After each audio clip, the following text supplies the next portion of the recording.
What are you doing?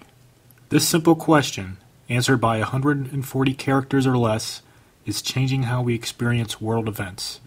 Twitter, the microblogging service that allows users to post updates of their world, has been a revolutionary tool in providing instant news and commentary about global experiences that shape our lives.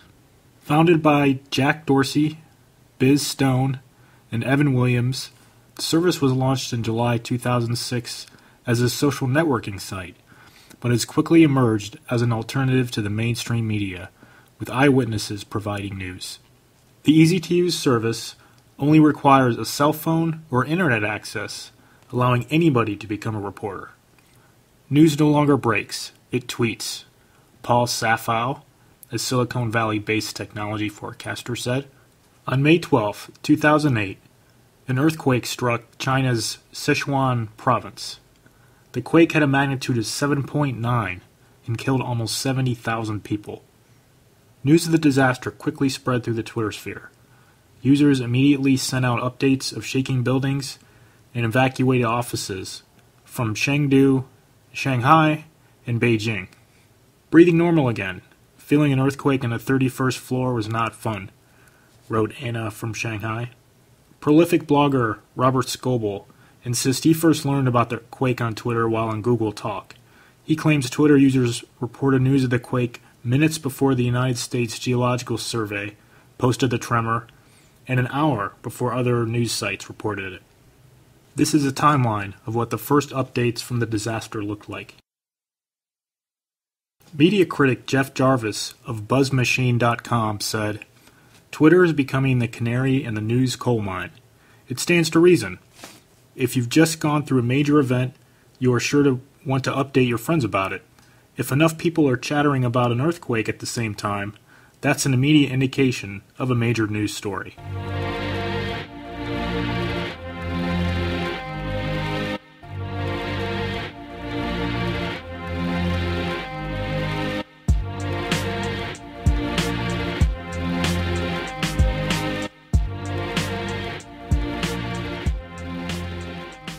Twitter became a powerful resource in reporting the terrorist attacks in Mumbai, India in November 2008. CNN.com estimates about 80 tweets were sent out every 5 seconds as the tragedy unfolded. Eyewitnesses sent out reports, pleas for blood donations at hospitals, and emergency phone numbers. They also tweeted their own contact information for family and friends seeking to get in touch. The Indian government became so concerned about the amount of information being spread through Twitter that it asked for the site to be temporarily blocked. User Dupree tweeted from the inside of one of the hotels under attack. Mumbai terrorists are asking hotel reception for room numbers of American citizens and holding them hostage on one floor, she said. Gaurav Sikka reported, I just heard 2 loud blasts and now some sirens. Eyewitnesses who incorporated the hashtag Mumbai in their posts made it easy for Twitter users to find their content. Assessing the effectiveness of Twitter after the attacks, Michael Arrington from TechCrunch said that although these streams of updates may have been flat out wrong, other Twitter users tended to immediately correct the errors. Bad information is quickly drowned out by good information, he said, adding, you can jump up and down and shout all you want that Twitter isn't a real news source, but all you are doing is viewing the world through a reality lens that's way outdated. Another news event when Twitter proved its worth was the emergency landing of a U.S. Airways flight. On January 15th, U.S. Airways Flight 1549 took off from LaGuardia Airport in New York, destined for Charlotte, North Carolina. Shortly afterwards, birds flew into the plane's engines, which resulted in the loss of thrust.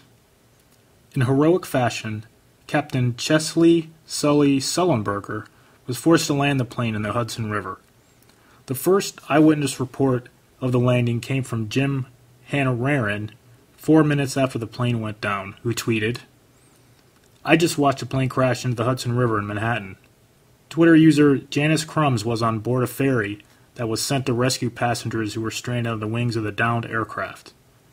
He tweeted an update saying, There's a plane in the Hudson. I'm on the ferry going to pick up the people. Crazy. In addition, Crumb sent a photo to Twitter via TwitPic using his iPhone. Crumb's picture was the first photo from the scene, which spread through the internet like a wildfire. The reports of the emergency landing on Twitter came a full 15 minutes before any account from the mainstream media. Once again, Twitter beat the traditional media to the punch, changing the breaking news game. As a post from the iPhone blog said, "Paradigm shift. It happens with the telegraph, with radio, with television, with satellite. Is it happening again with the iPhone and Twitter?" The earthquake in China, the Mumbai attacks, and the U.S. Airways emergency landing are just a few examples of how Twitter is revolutionizing how news is delivered and discussed.